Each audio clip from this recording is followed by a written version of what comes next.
જય શ્રી કૃષ્ણ મિત્રો। આજે આપણે પાવર હાઉસ ગણાતા કોદરીમાંથી એક સરસ મજાની રેસિપી બનાવીશું। તમારામાંથી ઘણાએ કોદરીનું નામ નહીં સાંભળ્યું હોય અને ઘણાએ તેનો યુઝ કરતા પણ હશે। કોદરી એ આવું દાણીદાર અનાજ હોય છે। આવી રીતના પેકેટમાં તમને કોઈ પણ જનરલ સ્ટોરમાં મળી જશે, જેને કોડો મિલેટ પણ કહેવામાં આવે છે અને ખાવામાં ખૂબ જ ન્યુટ્રિટિવ હોય છે। અને તમે આમાંથી કોદરીની ખીચડી બનાવી હશે, પણ એના સિવાય લગભગ બીજી કોઈ વાનગી નહીં બનાવી હોય। તો આજે આપણે કોદરીનો ઉપયોગ કરી અને એક સરસ મજાની ટેસ્ટી અને બધાને ભાવે એવી રેસીપી બનાવીશું।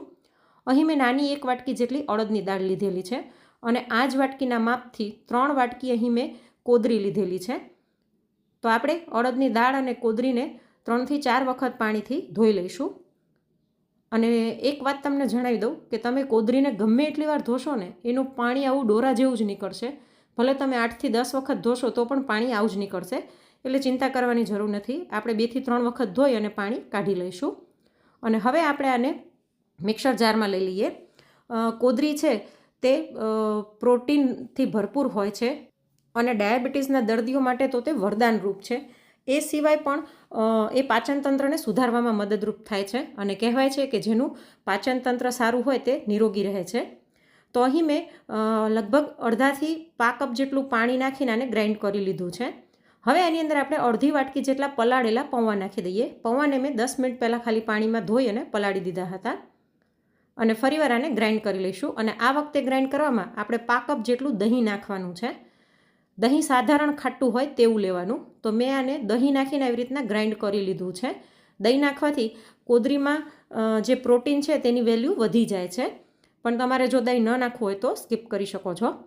હવે આપણે આને એક બાઉલમાં કાઢી લઈએ અને હવે આને ઢાંકીને આપણે લગભગ અડધી કલાક માટે રહેવા દઈશું, કેમ કે આપણે કોદરી અને અડદની દાળ બંને કાચા લીધેલા હતા।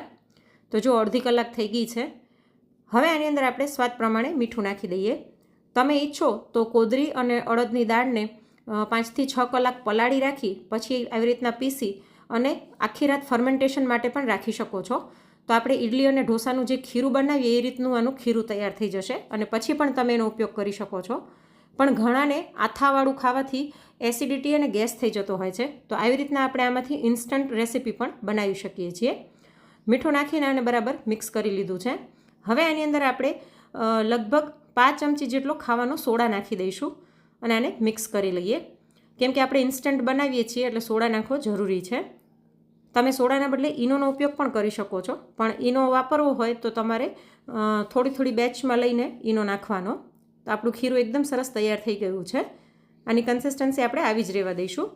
હવે આની અંદર આપણે અડધી ચમચી જેટલો લીંબુનો રસ નીચોવી દઈએ, કેમ કે જો આથાવાળું ખીરું હોય ને તેમાં સાધારણ ખટાશ હોય છે, પણ આપણે ઇન્સ્ટન્ટ કરીએ છીએ એટલે મેં અહીં લીંબુ નીચોવ્યું છે, પણ તમારે ન નાખવું હોય તો સ્કીપ કરી શકો છો, કેમ કે આપણે આને પીસવામાં ખાટું દહીં પણ લીધું હતું। તો આપણું ખીરું તૈયાર છે। હવે આપણે એક પેન લઈ લઈએ, તેની ઉપર આછું તેલ લગાડી લઈશું અને આપણે જે ખીરું તૈયાર કરીને રાખ્યું હતું તે 1 મોટા ચમચા જેટલું આની ઉપર નાખી અને સાધારણ આને ફેલાવી દઈશું। તો આપણે આજે કોદરીનો ઉપયોગ કરીને ઉત્તપમ બનાવવાના છીએ અને આ જ ખીરાનો ઉપયોગ કરી તમે ઢોસા અને ઇડલી પણ બનાવી શકો છો। ગેસની ફ્લેમ એકદમ સ્લો કરીને આની ઉપર થોડુંક શાકભાજી નાખી દઈએ, જેમાં અહીં મેં ડુંગળી, કેપ્સિકમ અને ટમેટાં લીધેલા છે। તમે ઈચ્છો તો આની અંદર બાફેલા મકાઈના દાણા, ફણસી ઝીણી સુધારેલી ઘણું બધું એડ કરી શકો છો તમારી રીતે। ઉપરથી થોડીક ઝીણી સુધારેલી કોથમીર નાખી દઈશું અને થોડોક ચાટ મસાલો નાખી દઈએ, કેમ કે જે સલાડ મેં ઉપર નાખ્યું ને એની અંદર મીઠું નથી નાખવાનું, એટલે આપણે ઉપરથી ચાટ મસાલો છાંટીશું। મીઠું નાખીને રાખીશું ને તો એમાંથી પાણી છૂટું પડશે, એટલે મીઠું નહીં નાખવાનું, સલાડ એમનેમ જ રાખવાનું અને ઉપરથી ચાટ મસાલો છાંટી દેવાનો। સાથે ઉપર થોડોક સાંભાર મસાલો નાખી દઈશું, જેનાથી આનો સ્વાદ બમણો થઈ જશે। અને હવે સાઈડમાં તેલના થોડાક ડ્રોપ્સ નાખી અને મીડિયમ ફ્લેમ પર આપણે આને થવા દઈશું। ફૂલ ફ્લેમ પર નથી કરવાનું, કેમ કે આપણે કોદરી અને અડદની દાળ કાચા લીધા છે, એટલે મીડિયમ ફ્લેમ પર કરીશું ને તો અંદરથી કચાશ દૂર થઈ જશે। ઉપર પણ થોડાક તેલના ડ્રોપ્સ નાખીને આને પલટાવી દઈએ અને બીજી સાઈડ પણ આને આપણે થોડીક વાર માટે થવા દઈશું। તો આપણે જેટલું ખીરું બનાવ્યું હતું ને એનાથી આવડી સાઇઝના 9 ઉત્તપમ બનીને તૈયાર થયા હતા અને એ સિવાય મેં નાની નાની ઇડલી પણ બનાવી હતી, એ પણ હું તમને બતાવીશ। તો જો થોડીક જ વારમાં આ ઉત્તપમ બંને બાજુથી શેકાઈ ગયું છે।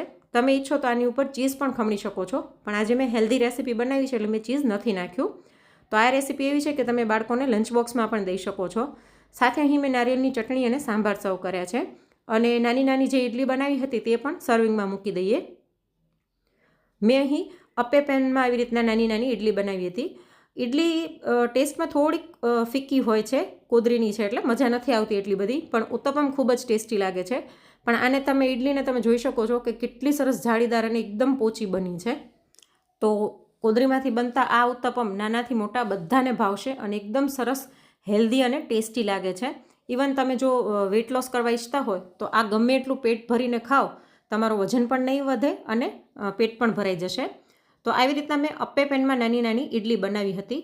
તો આટલે અપ્પે પેનમાં જેટલા ખાના છે એટલી ઇડલી બની હતી અને બાકીના 9 ઉત્તપમ બન્યા હતા. અને ઉત્તપમ ખોલીને પણ બતાવી દઉં. અંદરથી એકદમ સોફ્ટ અને જાળીદાર બને છે અને ખાવામાં ખૂબ જ ટેસ્ટી લાગે છે. તો તમે હજી સુધી જો કોદરીમાંથી ક્યારેય કોઈ વાનગી ન બનાવી હોય ને, તો એક વખત આ ઉત્તપમની રેસીપી જરૂરથી ટ્રાય કરજો. અને આજની આ રેસીપી તમને કેવી લાગી તે કોમેન્ટમાં જરૂરથી જણાવજો. અને જો રેસીપી ગમી હોય તો લાઈક કરીને વધુમાં વધુ શેર પણ કરજો. Thanks for watching.